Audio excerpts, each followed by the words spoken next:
Hey guys, what is up? JTX here. This will be the 1 week update for the Bleed Bow Slayer League Start character that I started. As of the current moment, I've hit 94 and we picked up most of our core gear now, including our Ralakesh and Olesa combo. I wanted to quickly talk about some of the differences between League Start day 1 and now, with some of the new tech and new things we've learnt about how the build's evolved over the last few days. 2 main points. One of them is to talk about how you generate endurance charges as a Slayer, and the second is about how to reliably apply aggravated bleeds. Now, for endurance charges, the easiest way that I found to get endurance charges reliably either use the Timeless Jewel, one of the Elegant Hubris Timeless Jewels here, and you slot it into the tree, and you get a node called Eternal Resilience, which gives you gain 1 endurance charge every second. If you hit recently, that gives you pretty much 100% uptime of endurance charges in maps as well as boss fights. Or you can use the tech with getting a Eldritch Implicit on your chest that gives a endurance charge every 15 seconds, and taking the Charge Mastery node down here, which gives 100% increased charge duration, which makes your endurance charges last longer than 15 seconds, so you permanently build up your endurance charges in maps as well. So those are the 2 ways of doing it. The other ways initially you can do it are you can use Enduring Cry manually to generate charges. You can use the Duresto's Defiance to generate endurance charges on kill. Discipline of the Unyielding also gives a chance to generate endurance charges on kill by default when you kill things. And the other way is you can go for a node called Inexorable here. You have a chance to gain endurance charge when you are hit. Those are all ways that you can generate endurance charges. By far, I think the best way is either using the endurance charge duration tech with the implicit, or using the Timeless Jewel. Both ways are really good at sustaining endurance charges. The other thing I wanted to talk about is aggravated bleeds. Aggravated bleeds are really important for our damage, as they triple our damage output by making enemies count as if they were moving. The way you achieve this now is in our Mana Forge setup. You notice I have a Rain of Arrows of Saturation here. The only reason for this link is when I shoot, I create a huge amount of arrows on a target, and that helps us with proccing the aggravated bleed from our tree. So on our tree itself, you get 10% default from bloodletting. Also on gloves, there's a new mod for a chance to aggravate bleeds on a target you hit with attacks. Between these 2 combined, you'll be very easily able to aggravate bleeds on a target. This setup's a lot better than having a Ensnaring Arrow in the past, where you have to have a Mana Forge setup and you have to wait for Ensnaring Arrows to actually hit the target. It's a lot easier just to hit a aggravated bleed on a target, especially if you have a huge amount of arrows like I do here. Another quick point I wanted to cover is our defenses going into maps, especially Ailment immunity. Until you swap to your actual Ralakesh's boots, you want to be grabbing a Ancestral Vision plus a Eldritch Boot combo, something like this, with a chance to avoid elemental ailments. Between the boots, the Ancestral Vision, and these nodes down here, you'll get to 100% elemental avoidance. After you get Ralakesh's boots, you can put in a Storm Shroud. And then on your Timeless Jewel, one of the nodes you can take is 80% chance to avoid being shocked, called Rural Life. And then you take a little bit on your helmet, and that'll give you 100% element avoidance after you swap to your Ralakesh's. If you can't afford the jewel, what you can do early on is, with your Pantheons, you can take Captain Tana Lightfoot. That gives you 100% chance to avoid being frozen. And then you can also run Soul of Aberrath, especially if you're farming red altars. Reduces duration of ignites, and also if you get Method the Earth Scorcher, you get unaffected by burning ground, which happens a lot in those maps, and then also makes you a little bit faster on burning ground. The other change I've done is in our actual split arrow setup, I've taken out Cruelty and added in Chance to Bleed. Now, Chance to Bleed was changed this patch to give more damage with bleeding, and the damage is actually very comparable to a Cruelty, even at max effect. I believe a Cruelty is only better when you hit around 35 or 36 out of the 40 possible effect. The plus side of having Chance to Bleed is we get to drop some of the nodes on our tree, so we don't have to worry so much about getting bleed chance everywhere, just to make sure that our split arrow can do bleeds. Obviously, by default, puncture bleeds is 100%, so you don't need to worry about puncture having bleed chance. So this is just a little gem swap to save some points on our tree. In terms of enchanting on the bow, I believe the best enchant for us is either Culling Strike, which is amazing, or getting increased fizz damage on the bow itself. Up to 25% increased physical damage. If you get a very high fizz bow, this is actually really good node to take. Otherwise, I think Culling Strike also is insanely good value, especially all the way into endgame maps, because that 10% call is a big damage boost for bosses. Additionally, if you don't have a source of mana leech, you can also take this node here. So there's a lot of choices that you can take to augment your bow. Attack speed's okay as well, not as important for us. But yeah, between Culling Strike and Physical Damage, I believe both of them are really good choices for the bow.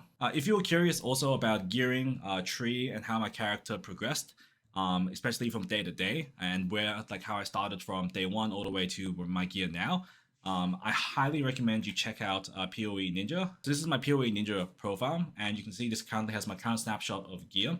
The really cool feature is in the top right hand corner, you have something called a time machine. So you can have a look at all of my progression from day 1 all the way until day 5. So you can see how the character evolved over time. So if I click day 1, you can see what my day 1 gear was like. So I was using the Restless Defiance for endurance charges. I was using Hemophilia because I didn't have the Forbidden Flesh jewels yet. Moving into like day 3, I believe I picked up the jewels. And this is when also where I picked up Ancestral Vision. This is when the build was starting to feel real nice. I picked up a Death Rush for mapping. And then you can go all the way to my latest snapshot is when I swapped to Oles's plus Valakesh. I highly recommend you guys have a look at this if you're stuck at any point in the build, especially into maps. You can have a look at how my gear was, and you can aim to try to get something similar to what I have in comparison to where your progression is at the moment. So I'll quickly talk about the really cool tech we can use with Timeless Jewels and Impossible Escape. I mentioned this before in some older videos, but for people that are newer to Bleed Bow, there's a very cool tech with the Impossible Escape Jewel around the Glancing Blows notable, where you can allocate nodes within the radius of this keystone, and you combine this with the Timeless Jewel, which converts all of your keystones into timeless ones, and it lets you get things like Suppress, you can get a chance to avoid being shocked, increased damage per endurance charge, frenzy charge, and pretty much there's a huge amount of value you can get here. You can also grab this wheel as well. Really, really powerful interaction. This helps us cap the rest of our suppress. This gives us the shock for our Storm Shroud, and this is just pretty much 80% increased damage per notable. You don't have to look for the exact same Timeless Jewel as mine. There is a Timeless Jewel search function in PoB. There's a lot of videos out there on YouTube on how to use that tool specifically. Ideally, you're looking for a jewel with a chance to avoid being shocked and then damage. Everything else is a bonus, but the two mods, those are the two main mods you're looking for, which is pretty much either 80% increased physical damage, increased damage per endurance or frenzy charge, and shock. Shock is a must. This is the only way that we can get 80% easily to allow us to run Storm Shroud. Also notice we dropped this side of the tree, so we got rid of the reservation here, and then also the life and suppress nodes here. We're being a little bit more efficient with our pathing here, so we can slot in a cluster jewel. So this is just a generic one with battle hardened, master the fundamentals. This node doesn't really matter because we're not taking it. We just need a third notable so we can get these two notables with 1 point. And this is where I slotted my Forbidden Flame, Forbidden Flesh, which is Gratuitous Violence. With tattoos back in the game, you can get tattoos like this of the Katava Shaman. So you have attacks have 5% chance to cause bleeding. This also helps cap out our chance to bleed if you do want to swap away from all the bleed nodes on the tree. You can also grab suppression on dex nodes if you feel like your suppression is not being capped out. And very final endgame upgrades to the build could be an Unnatural Instinct. I believe you could place it in this location here. You could also place it in this slot here and drop a lot of these passive points so you can put points somewhere else on the tree. Shout out to one of the members in my Discord, Levia Chan, for finding out this location. I haven't really thought about putting a Unnatural Instinct here, but it could also be really, really powerful. So I was really happy with how this character turned out. I did all the content Elite Starter is needed to do, including a couple of tier 17s. So now I have my fully unlocked 6-slot map Atlas. I've also been doing my farming strat to get me currency. So I ended up buying my Valakesses last night for around 25.5. And I think they've fallen down to 18 divines. So maybe good news for you guys. Those boots are coming down a lot in price. My Atlas strategy, a lot of people have been asking, what did I do?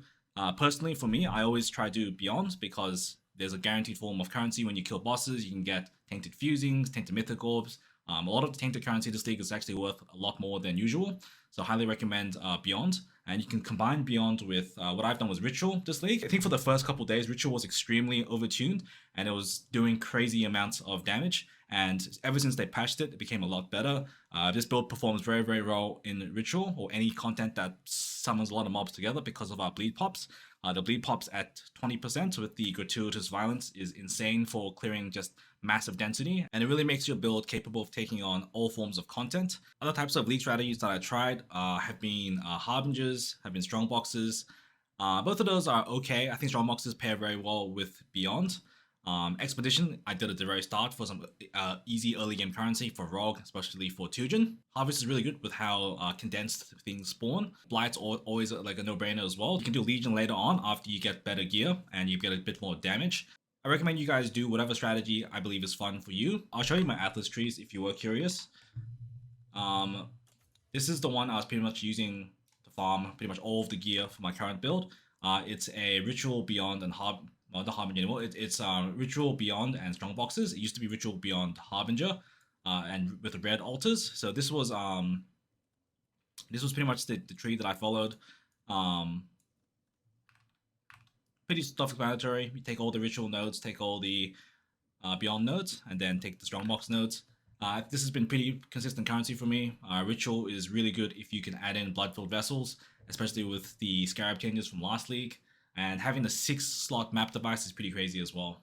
I'll quickly show you a map showcase here, if you guys were curious about what the build looks like now.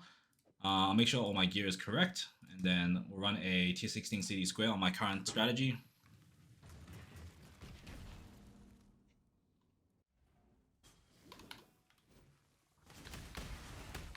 So as you can see, the damage is quite nice. The pops are very smooth. You can easily clear packs of Beyond and Eldritch packs as soon as they spawn.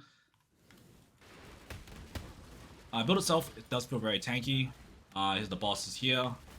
You can choose to use Puncture or Split Arrow depending on how tanky the bosses are. I think in this case we could have just used Split Arrow to kill these, but we actually need to use a Puncture. This is a very high investment at this point, so it's a little different to early game. You probably won't be able to get away with Split Arrow until you get a bit better gear. But yeah, so in this case you can see I'm not using Puncture, it's purely Split Arrow to clear mobs.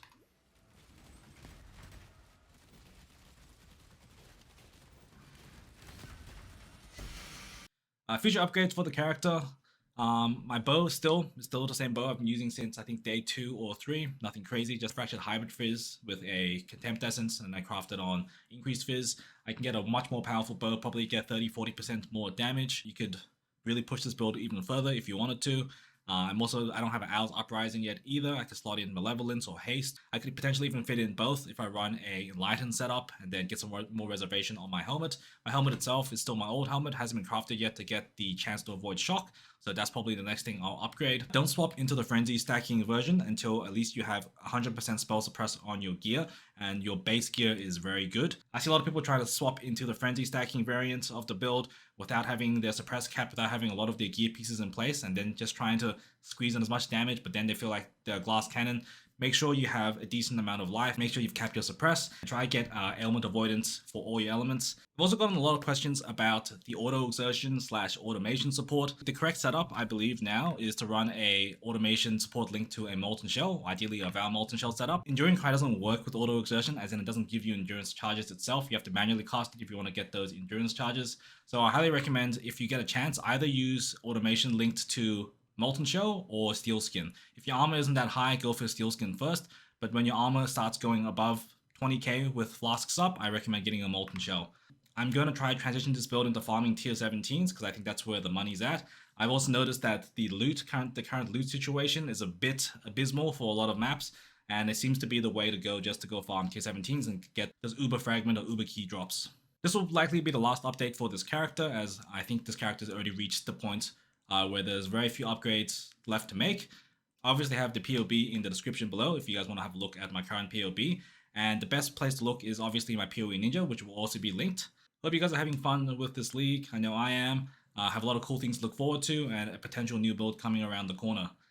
Thanks always for watching, guys, and I'll see you guys in the next video.